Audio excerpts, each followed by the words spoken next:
Coucou tout le monde et bienvenue pour une nouvelle vidéo. J'espère que vous allez bien. Aujourd'hui on se retrouve pour une vidéo un peu spéciale. Je ne sais pas si beaucoup d'entre vous sont sur TikTok, mais ça fait 1 ou 2 ans que j'arrête pas de tomber sur cette vidéo là. J'essaierai de vous l'incorporer ici en créditant la créatrice. Et je trouve ce genre de veste vraiment trop jolie, et il se trouve qu'elle a sorti son propre patron pour réaliser cette veste là en couverture vintage, et il fallait que je recrée tout ça, hein. C'était simplement obligé parce que j'adore le vintage, j'adore les couvertures vintage et j'adore les manteaux. Je commence vraiment à apprécier un beau manteau. Quand je me rappelle, quand j'étais vraiment début d'adolescence, c'était un calvaire pas possible pour me faire mettre un manteau. Vous allez me dire, cette vidéo sort en mars, l'hiver est presque fini, mais j'ai pas vraiment l'impression que le printemps s'installe. Enfin, ça dépend des semaines en vrai. Ici au Luxembourg, c'est genre... ça dépend. La semaine dernière, il y avait plein soleil, et puis aujourd'hui, il fait de nouveau moche comme pas possible, et il fait très froid. Il y a beaucoup de vent. C'est mouillé, c'est simplement pas confortable, et donc je me suis dit que j'allais prendre une ancienne couverture que j'ai trouvée sur Vinted et me faire un manteau, parce que du coup, si je sors avec ça, c'est que je sors avec une couverture autour de moi, donc c'est presque comme si j'étais dans mon lit, et j'adore. Voilà, en gros c'est ça. Du coup, le patron, je vous avais mis un petit aperçu de l'assemblage du patron sur Instagram.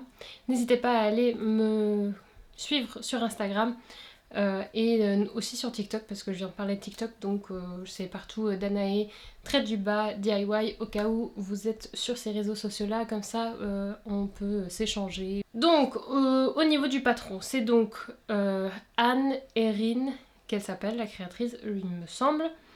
Et il s'appelle le Blanket Statement Coat. Alors, par où je commence? Ce patron est une taille unique, donc déjà ça c'est pas ouf. Et en plus, ce patron coûte quand même 15$, donc à peu près 14€ et quelques pour une taille unique. À comparer les créatrices françaises, franchement je trouve ça un peu cher. Et quand j'ai payé mon patron, j'ai remarqué qu'il n'y a pas de gamme de montage, il y a juste 2-3 petits TikTok qui montrent comment assembler le patron. Enfin, assembler les pièces de patron, hein, pas le PDF. Et quand j'ai ouvert le PDF, j'ai remarqué que j'avais juste une immense planche. Elle propose qu'il faut utiliser un plotter pour découper ces pièces de patron. Moi, ce que je n'ai pas fait, enfin j'ai pas fait ça parce que déjà, même si je voulais, le lien qu'elle donne ne marchait pas chez moi parce que j'habite au Luxembourg, donc il y avait écrit que c'était pas possible dans mon pays, donc j'étais déjà là, bon d'accord. Du coup j'ai dû perdre au moins une demi-heure pour trouver comment imprimer une grosse planche, genre un poster en plusieurs A4, et j'ai dû assembler tout. Et comme je n'avais pas le petit... Des fois, enfin, la plupart des patrons PDF ont toujours la marge où il faut découper les marges.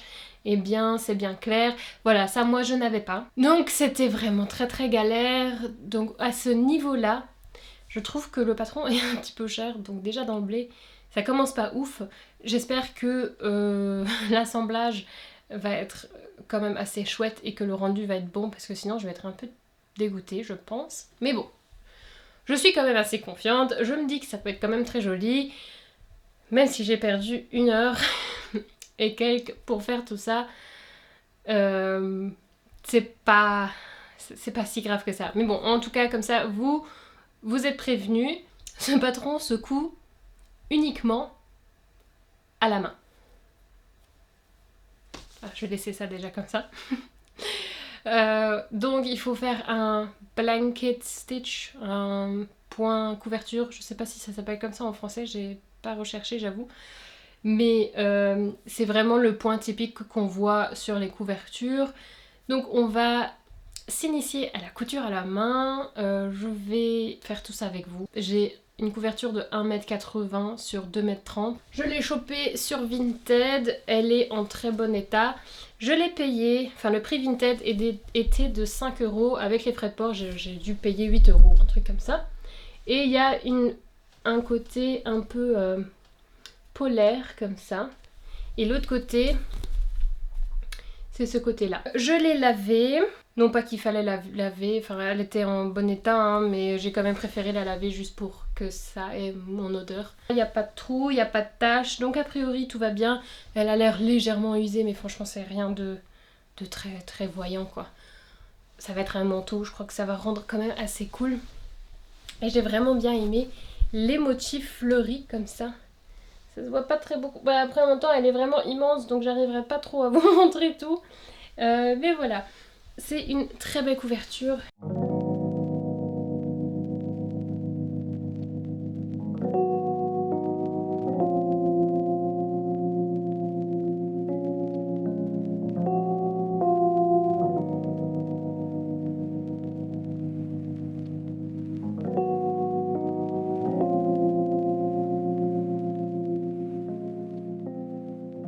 Je viens de finir de découper toutes mes pièces.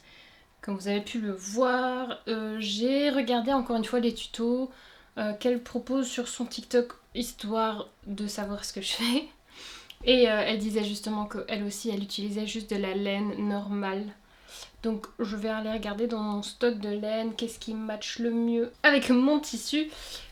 Et je vais commencer par les coutures des épaules.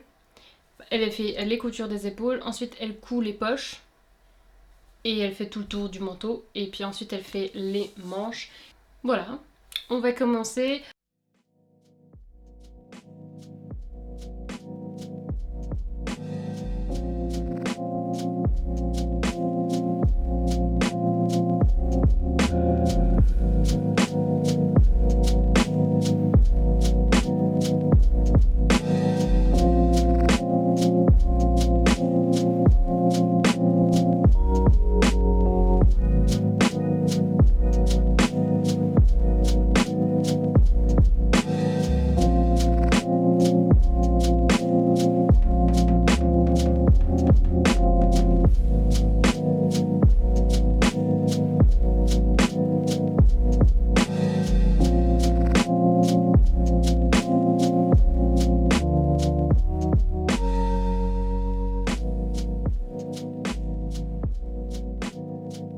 Petit point sur l'avancée du manteau.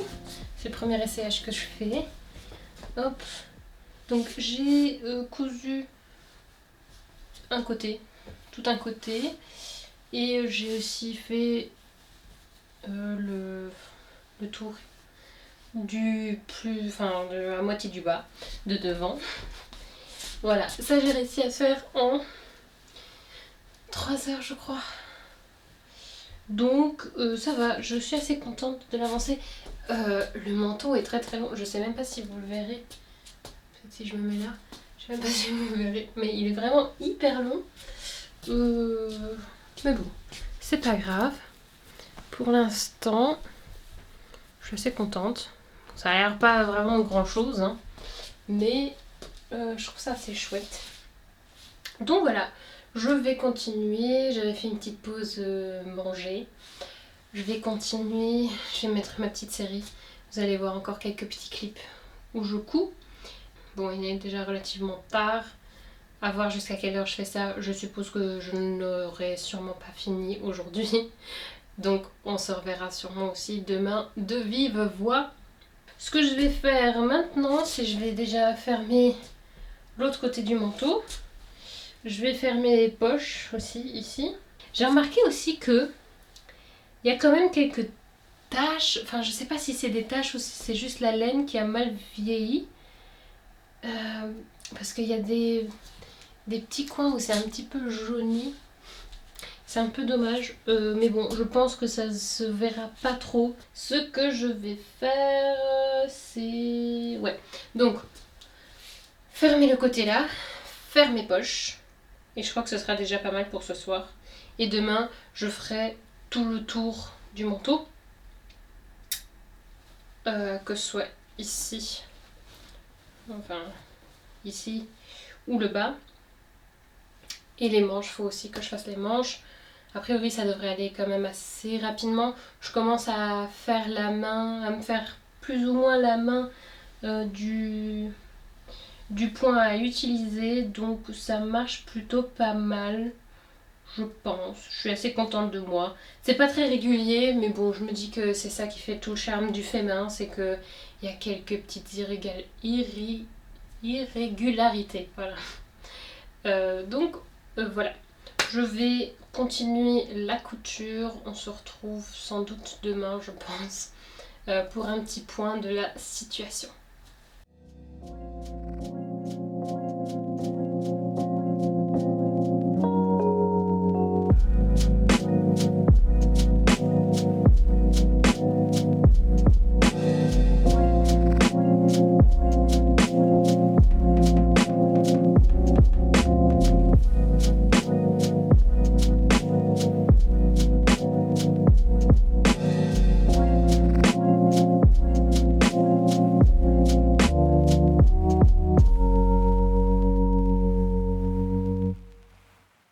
Bonjour, on est le jour 2.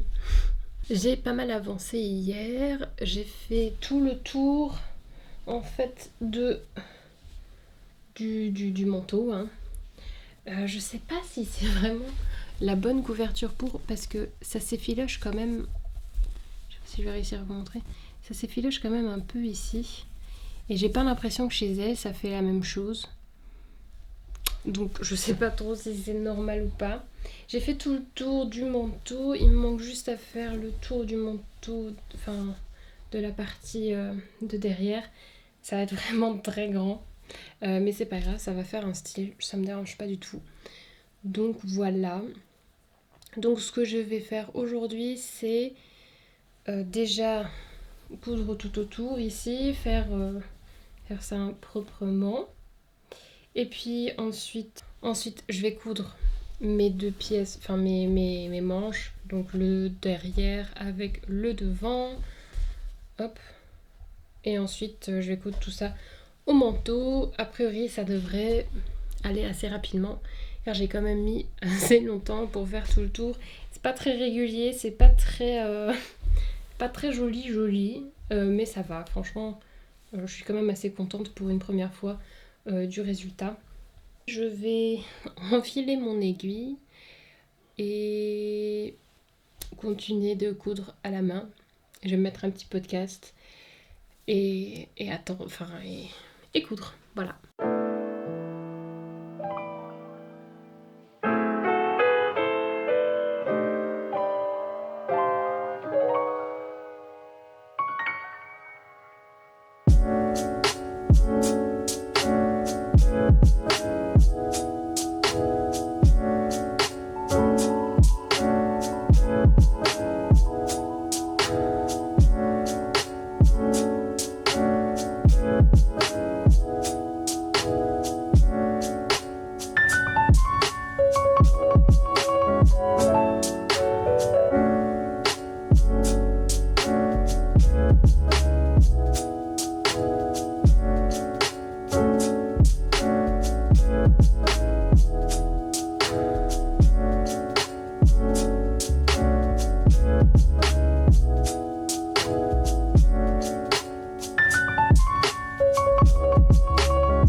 Bon, petit point sur les choses. Je suis hyper fatiguée. Ça met une plombe. Enfin, franchement, je mets vraiment très très longtemps à faire tout ça.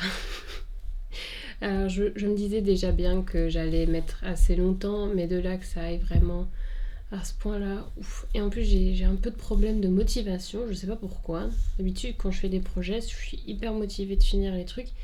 Mais aujourd'hui, je crois que c'est parce qu'on est dimanche et que j'ai un peu le blues du dimanche.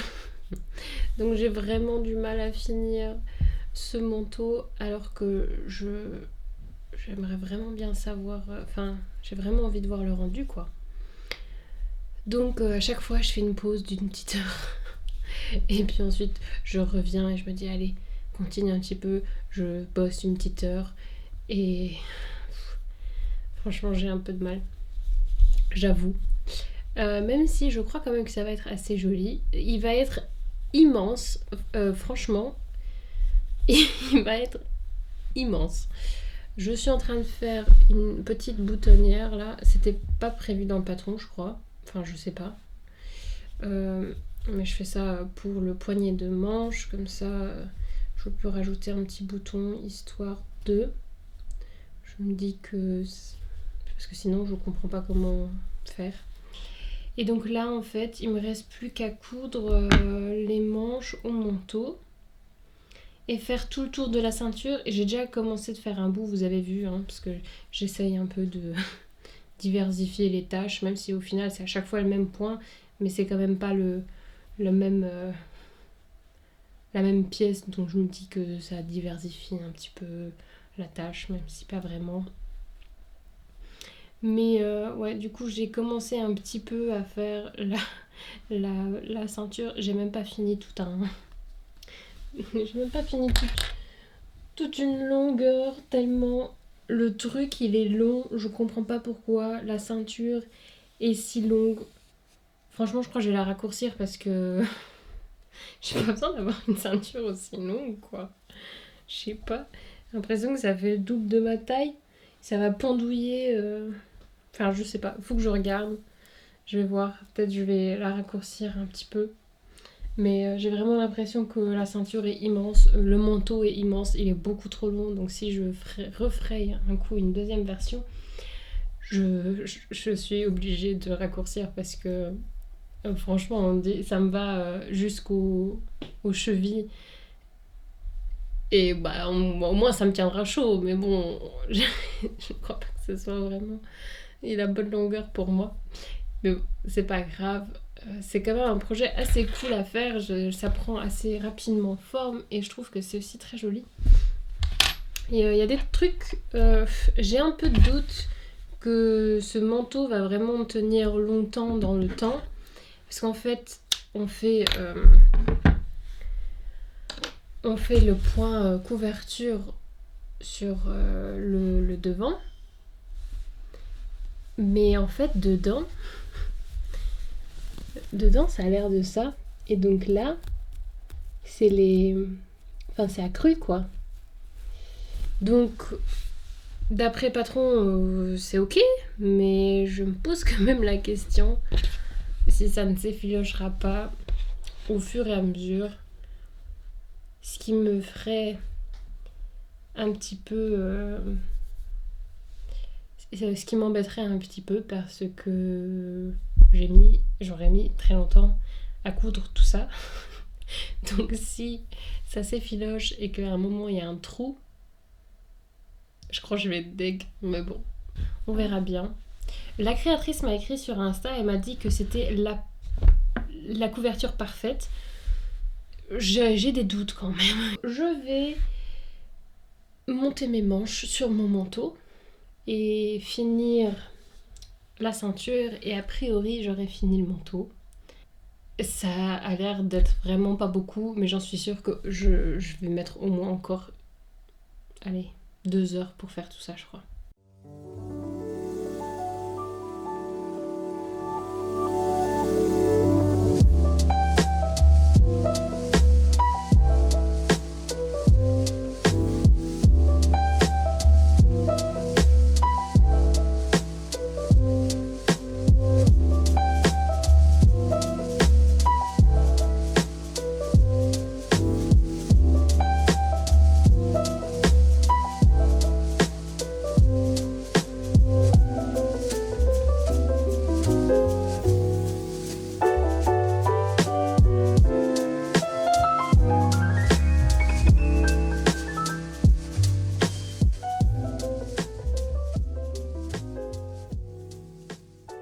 en vrai ça va.